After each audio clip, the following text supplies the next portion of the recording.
हमें बस एक फैसला लेना है कि हम अब एक और दिन दुख में नहीं बिताएंगे। परमेश्वर चाहते हैं कि हम खुश रहें। जब हमारे खुद के बच्चे होते हैं तो हम उन्हें कभी दुखी नहीं देखना पसंद करेंगे। वैसे ही परमेश्वर भी हमें कभी दुखी नहीं देखना चाहते। एक चीज़ जो हम कर सकते हैं वो ये है कि उसकी खुशी के साथ सेवा करना। जैसा कि हम भजन संहिता 100 में भी पढ़ते हैं कि कैसे हमें परमेश्वर की सेवा खुशी के साथ करना चाहिए और फिर परमेश्वर हमें अच्छी चीज़ों तक ले जाता है।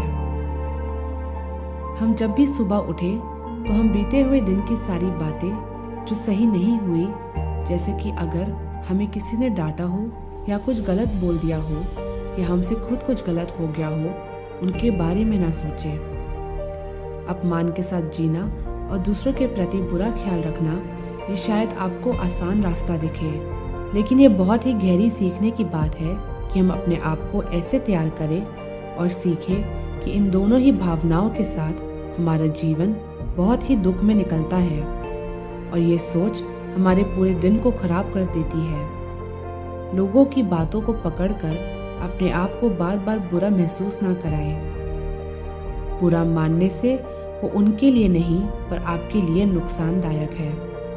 जितनी देर आप बुरा सोचने में और महसूस करने में लगा देते हैं, वही समय अच्छे कामों में भी लगाया जा सकता है। कई बार हमें दिमाग में ऐसे ख्याल भी आते हैं जो हमें परेशान करते हैं, जैसा कि हम अपने बकाया बिल को कैसे भरेंगे या फिर हमारी मेडिकल रिपोर्ट गलत तो नहीं आएगी। और यही सोच हमें परेशानियों से बाहर नहीं निकलने देती। इन बातों को अपना समय मत लेने दो।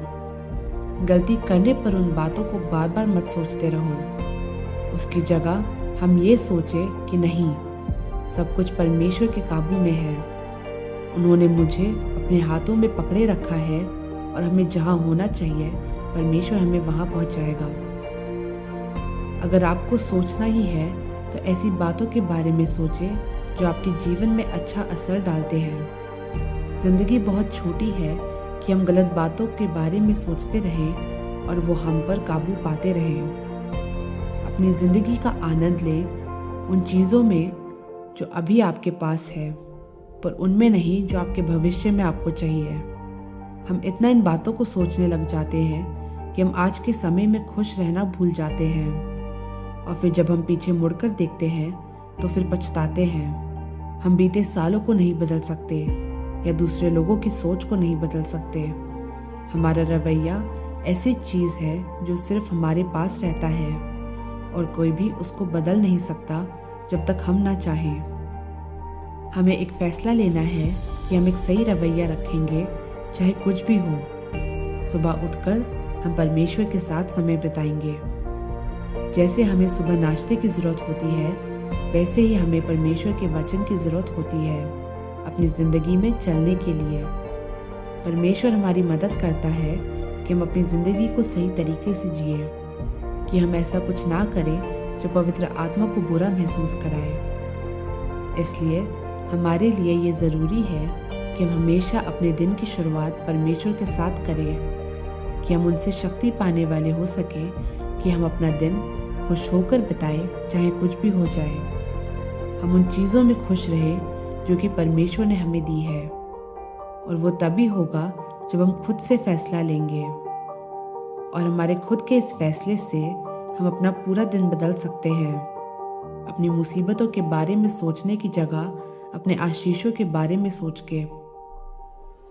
हम सब किसी न किसी परेशानी से गुजर रहे हैं। उन परेशानियों को परमेश्वर के हाथों में दो और उनके बारे में चिंता ना करो, क्योंकि चिंता दिखाता है कि हम परमेश्वर के कामों पर भरोसा नहीं करते।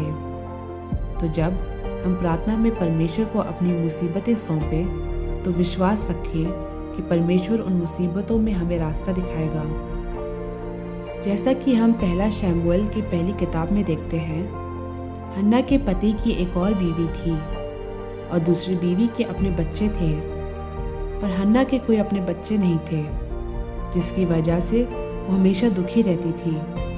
और एक दिन उसने जाकर परमेश्वर से प्रार्थना करी और उसके बाद खाना खाकर अपने रास्ते को चली गई और फिर उसका मुंह उदास ना हुआ? क्या उसे उसी समय एक बच्चा मिला? नहीं, पर उसने विश्वास के साथ परमेश्वर के हाथों में अपनी प्रार्थना को सौंपा, ये विश्वास करते हुए कि परमेश्वर ने उसकी प्रार्थना को सुन लिया है। हमें भी उसी विश्वास के साथ जीना है।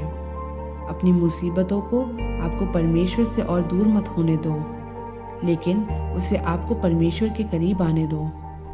परमेश्वर के साथ और समय बिताओ और उसकी सलाह को ढूंढो और उसके वायदों पर हमेशा भरोसा रखो। आइए हम प्रार्थना करें।